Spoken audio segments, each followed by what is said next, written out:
సరే ఎలక్షన్స్ వచ్చేసినాయి. ఇంకా గట్టిగా 40 రోజులు. ప్రతి పార్టీ కూడా సభలు పెట్టుకుంటా ఉన్నారు. సభల్లో విమర్శలు చేసుకుంటా ఉన్నారు. అసలు సామాన్యుడి మనోభావం ఎట్లా ఉందంటారు ఈ ఎలక్షన్ల మీద?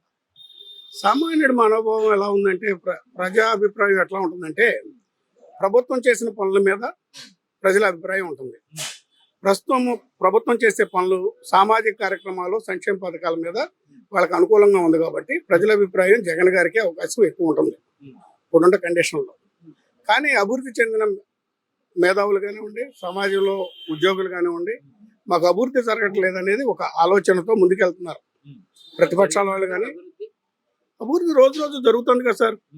ధరలు తీసుకోండి, అభివృద్ధి జరిగింది. రహదారులు తీసుకోండి, అభివృద్ధి జరిగింది. అన్ని అభివృద్ధి జరుగుతూనే ఉంటాయిగా. సెంట్రల్ గవర్నమెంట్ ఫండ్స్ ఇస్తానే ఉందిగా, ఫండ్స్ ఖర్చు పెడతానే ఉండారుగా. ఆంధ్రప్రదేశ్లో ఖర్చు పెడతానే ఉండారుగా. ఖర్చు పెడతా ఉన్నప్పుడు అభివృద్ధి జరగలేదని ఎట్లా చెప్తాం? నేషనల్ హైవేస్ అన్ని బాగున్నాయి కదా సార్. రూరల్ ఏరియా కూడా అసలు విజయవాడ రావాల్సిన అవసరం ఉంది.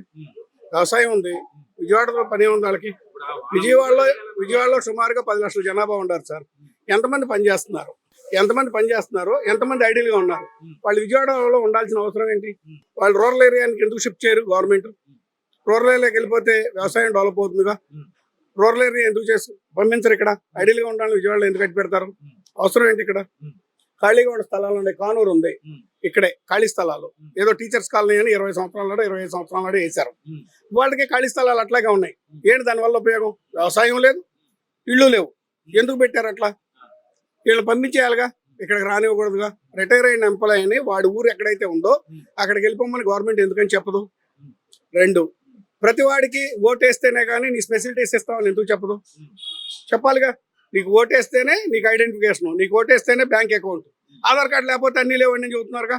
అట్లాగే ఓటేసి నువ్వు రారా, నీకు ఇవన్నీ ఇస్తామని చెప్పాలిగా గవర్నమెంట్. అవి ఎందుకని చెప్పట్లా? భయం ఎందుకని లేకుండా పోయింది? భయం, సమాజంలో భయం, ఒకడంటే ఒకటి భయం ఎందుకని లేకపోయింది?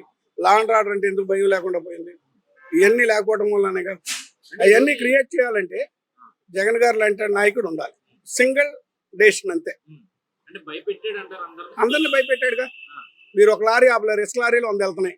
ఒక లారీ ఎవరిని ఆపగలిగారా? దేని మూలంగా ఆపలేకపోయారు? భయమేగా. పోలీస్ స్టేషన్కి వెళ్ళలేకపోతున్నారు, భయమేగా. అర్థమైందా? ఒకళ్ళు కూడా స్ట్రైక్ చేయలే ఈ 5 సంవత్సరాల్లో. ఏ ఎంప్లాయీ కానీ, ఏ సామాజిక కార్యకర్తలు కానీ, ఊహనా మేధావులు అనే చాలా పెద్ద మనుషులు ఉన్నారు ఈ రాష్ట్రంలో. ఏది సంఘాలు, కుల సంఘాల వాళ్ళు, నేను మేధావులు అని చెప్పుకునే మేధావులు చాలా మంది ఉన్నారు. వాళ్ళు ఎవరో ఒక్కడు కూడా మాట్లాడలేదే. వాళ్ళ కమ్యూనిస్టులు మాట్లాడలేదే. ఎందుకని మాట్లాడట్లా? భయమేగా. ఏం చేస్తాడు అని భయం. అదే ఇంకో 10 సంవత్సరాలు అవకాశం ఇస్తే ఈ సమాజాన్ని ఆయన పూర్తిగా మార్చగలడనే నమ్మకం ఉంది నాకు. ప్రజల్లో వ్యతిరేకత, అసలు మార్పు అనేది రావాలంటే పార్టీలు పడగొట్టాలిగా. పూర్తిగా పార్టీలు ఉందండి ఆంధ్రప్రదేశ్ లో. పాత గవర్నమెంట్లు చేసిన తప్పులన్నీ ఉన్నాయి. అవన్నీ నాశనం చేయాలంటే వ్యవస్థను మార్చాలిగా. వ్యవస్థను మార్చాలంటే 1 సంవత్సరంలో అయిపోదుగా. అయిపోతుందా? ఏం ఎలిగేషన్స్ ఉన్నాయి? ఒక ఇల్లు ఉందండి, ఇప్పుడు 2 అన్నదమ్ములు ఉన్నాం. ఒక గోడ పాల్గొట్టాం, సరిహద్దు గోడ. మీరేమో మంచి గోడ కడదామని పాడగొట్టారు, తమ్ముడేమో పాత గోడ ఎందుకు పడగొట్టామంటారు. ఎలిగేషన్ అనేది అన్నదమ్ముల మధ్యనే ఉంది, సమాజంలో ఎందుకూడదు? మంచి చెడు అంటే సమాజానికి మంచి చేయాలంటే చెడు చేయాల్సిందేగా. కొత్త ఇల్లు కట్టాలి, పాత ఇల్లు పడగొట్టాలిగా. అవునా? పాత పంట తీసేస్తే కొత్త పంట వేసేయాల్సింది. కొత్త పంట వేయడానికి ఆయన ప్రయత్నం చేస్తున్నాడు, కొత్త సమాజాన్ని నిర్మించడానికి ప్రయత్నం చేస్తున్నాడు. చేయనివ్వండి, చూడండి. భవిష్యత్ తరాలు 1972లో 25 రూపాయలు బస్తా నాకు తెలిసి, అంటే 13 బస్తాలు పండేది పంట. వాళ్ళు 40 బస్తాలు పండుతుంది, 1800 రూపాయలు అమ్ముకుంటున్నారు. 75 రూపాయలు పెట్టి బియ్యం కొనుక్కుంటున్నారు. సమాజంలో ఎవరికి ఇబ్బంది అనిపించట్లేదే. అసలు 2 రూపాయల కిలో బియ్యం పథకం ఎందుకు ఇవ్వాలి? 1800 రూపాయలు రైస్ అమ్ముతూ, 75 రూపాయలు రైస్ ఓపెన్ మార్కెట్లో అమ్ముతూ 2 రూపాయలు కిలో బియ్యం తీసుకోవడానికి సిగ్గుంటుంది సమాజానికి. ఇవ్వడానికి సిగ్గుంటుంది సమాజానికి. 2 రూపాయల కిలో బియ్యం ఎట్లా తీసుకుంటున్నారు? ఏమండి, 75 రూపాయలు ఓపెన్ మార్కెట్లో అమ్ముతున్నారు, 2 రూపాయల కిలో బియ్యం మాకు ఎట్లా ఇస్తున్నారని వీళ్ళు ఎందుకు అడగరు? నువ్వు పని చేయట్లేదని అడుగుతున్నారు, ఫంక్షన్ ఇవ్వట్లేదని అడుగుతున్నారు. ఊరినే తీసుకునే అపార్ట్మెంట్ల దగ్గర ఇస్తున్నారు. సొంత అపార్ట్మెంట్ల దగ్గర ఉన్న వాళ్ళకి 2 రూపాయల కిలో బియ్యం ఇస్తున్నారు. ఊరినే ఇస్తున్నారు. అసలు వాస్తవంగా చెప్పాలంటే ఊరినే ఇస్తున్నారు. పిలిచి మరి మైకులు పెట్టి పిలిచి మరి ఇస్తున్నారు. తీసుకోవడానికి ఇలా సిగ్గుండాలిగా. మరి ఆయన చేసే తప్పే ఉంది సార్. ఇప్పుడు డబ్బులు పోజేస్తున్నాడు, 5 సంవత్సరాలు పోజేసిన డబ్బులు ఆయన దగ్గర ఉన్నాయేమో మీకు ఇవ్వగా. ఇప్పుడు ఏ రాజకీయ నాయకుడైనా తన జేబుల్లోంచి ఎవరు అనాథ మీద ట్యాక్స్ ఆ విషయం సమాజంలో ఉన్న ప్రతి మనిషి తెలుసుకోవాలి. ప్రతి మనిషి తెలుసుకోవాల్సిన అవసరం ఉంది. అసలు ఓటేయాలనే అవసరం తెలుసుకోవాలిగా ఫస్ట్.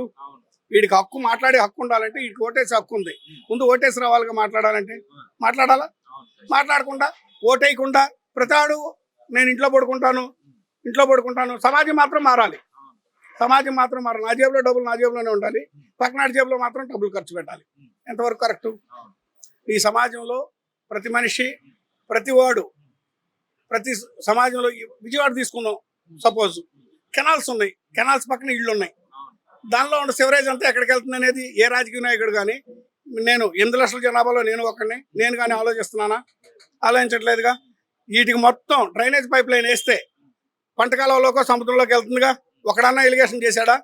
ఇరిగేషన్ మినిస్టర్ గారు 5 సంవత్సరాలు బట్టి నేను దీన్నేమో లండన్ చేస్తానంటాడు ఒక ఆయన, దీన్నేమో సింగపూర్ చేస్తానంటాడు ఒక ఆయన. అసలు సింగపూర్ చేయడానికి, లండన్ చేయడానికి నీ దగ్గర డబ్బులు అయ్యి సమాజంలో మార్పు వస్తే, సమాజంలో వాళ్ళంతటా వాళ్ళు చేసుకుంటే డ్రైనేజెస్ డెవలప్మెంట్ ఎవరికాళ్ళు లోకల్గా చేసుకోవాలి. కానీ సెంట్రలైజ్ చేసేదేంటి? అలాంటి వాడికి ఇచ్చేదేంటి? లోకల్గా ఉండే విలేజ్ ప్రెసిడెంట్కి ఇచ్చి, రే బాబు నీ డ్రైనేజ్ మొత్తం ఎక్కడ వెళ్ళకూడదు, ఇక్కడికే రావాలి, ఇక్కడి నుంచి మేము తీసుకెళ్తామని అని చెప్పండి. అది చెప్పరే. ఎలాంటి వాడిని తీసుకొచ్చి ఆడికి చెప్తారు? అది కరెక్ట్ కాదుగా. మన విజయవాడ కెనాల్స్ అన్ని ఇప్పుడు తీసుకోండి, మీరు ఇప్పుడు వెళ్ళండి, మన ఇద్దరు వెళ్దాం. పక్కన బందర కాలువ జస్ట్ లైక్ అసలు నుంచోలేవు 2 నిమిషాలు, అయ్యే నీళ్ళు మనం తాగుతున్నాం. సిగ్గుండద్దు మనకి? సిగ్గుండాలిగా సమాజానికి సిగ్గుండాలి, రాజకీయ నాయకులకు కాదు. నేను ఎవరిని కౌంటర్ చేయట్లా. సమాజంలో విజయవాడ నీళ్ళలో పెంట నీళ్లు తాగే మనుషులు 8 లక్షలు ఉన్న జనాభా ఉన్న రాష్ట్రం విజయవాడ. 8 లక్షల మంది పెంట నీళ్ళే తాగుతున్నారు. ఒక్కడ కూడా మంచినీళ్ళు తాగట్లా. గ్రౌండ్ వాటర్ తీసుకోండి, 240 ఏవో ఉంటుంది, ఎఫ్యూన్ ఏదో అంటారు దాన్ని టెక్నికల్గా, నాకు తెలియదు. ఆ నీళ్ళు తాగుతున్నాం మనం. సిగ్గుండొద్దు మనకి? ఇన్ని హాస్పిటల్స్ ఉన్నాయి, హాస్పిటల్లో డబ్బులు కడుతున్నాం. నీళ్ళు మంచిగా ఉంటే హాస్పిటల్తో పని ఉందండి. నీళ్ళే బాగు చేసుకోలేము మనం. తలో చేసి తలొక రాయేసి డ్రైనేజీలు కట్టుకోలేమంటే కాలువ అమ్మట, డ్రైనేజ్ అమ్మట వెళ్తే కాలువలో నీళ్ళు మంచిగానే ఉంటాయిగా, గ్రౌండ్ వాటర్ లెవెల్ బాగానే ఉంటుందిగా.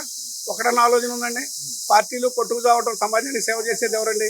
1000 టన్నులు, లక్షల టన్నులు ఖనిజాలు ఎన్ని అభివృద్ధి కోసమే కదా తవ్వేది. ఐరన్ ఓర్ లేకపోతే ఐరన్ లేదు, సున్నప్రాయి లేకపోతే సున్నం లేదు, సిమెంట్ లేదు, ఇసుక లేకపోతే కట్టడం లేదు. తీయొద్దు అంటారేంటి? తీయాలిగా. లిమిట్ అంటే ఎక్కడ లిమిట్? గ్రీన్ ట్రిబ్యునల్ దేనికోసం? పర్యావరణాన్ని కాపాడడానికి. పర్మిషన్స్ ఎందుకు ఇచ్చారు మీరు? ఇల్లు కట్టుకోమని పర్మిషన్ ఎందుకు ఇచ్చారు కార్పొరేషన్ లో? అది ఆపాలిగా ఫస్ట్. అవును, అది ఆపాలిగా. నువ్వు విజయవాడలో ఎంతమంది జనాభా ఉండారు, ఇన్ని ఇళ్ళు ఉన్నాయి, నీ దగ్గర రికార్డు ఉంది, శిస్తులు కట్టించుకుంటున్నావు ఉంది. ఆపేయండి కన్స్ట్రక్షన్ ఆపేయండి. జనాభా ఉండే వరకు సర్దుబాటు చేయండి. రూరల్ ఏరియా షిఫ్ట్ చేయండి, రూరల్ ఏరియా ట్రాన్స్పోర్ట్ డెవలప్ చేయండి, వాళ్ళతో పని చేయించండి. 8 అవర్స్ డ్యూటీ చేస్తేనే మీకు ఫెసిలిటీస్, ఓటేస్తేనే మీకు ఉండే ఫెసిలిటీస్ అన్నీ ఉంటాయని చెప్పండి సమాజానికి. అది చెప్పరే? అది తీసుకురారే చట్టం. 150 మంది ఉండే సభ్యులు ఉండే సమాజం ఉండే వాళ్ళు తీసుకురారు. 300 మంది ఉండే అంటారు నాకు మోడీ గారు. 300 మంది ఉండే వాళ్ళు పెట్టండి. ఓటేయకపోతే నీకు ఫెసిలిటీస్ ఏమైనా పెట్టమని ఆయన ధైర్యం అంటే 300 మంది ఉంటారుగా. వాళ్ళ పార్లమెంట్ని సింగిల్ ఎజెండాతో దాన్ని పాస్ చేసుకోవచ్చు. రాజ్యసభలో కూడా మెజారిటీ వచ్చేసింది వాళ్ళకి. 117 మంది వచ్చారు నిన్న. పెట్టమనండి. ఓటేయకపోతే హక్కులు లేవు ఇండియాలో అని చెప్పమనండి. హామీలు ఎందుకు ఇవ్వాలి అసలు? మీరు పని చేస్తే మీకు డబ్బులు వస్తాయిగా. ఆ చేసేదే ఉంది. నాకు గవర్నమెంట్ చేయాల్సిన పనే ఉంది సార్. నేను పని చేసా, నాకు 800 రూపాయలు వచ్చింది, నేను నా భార్య బాగానే బతుకుతాం.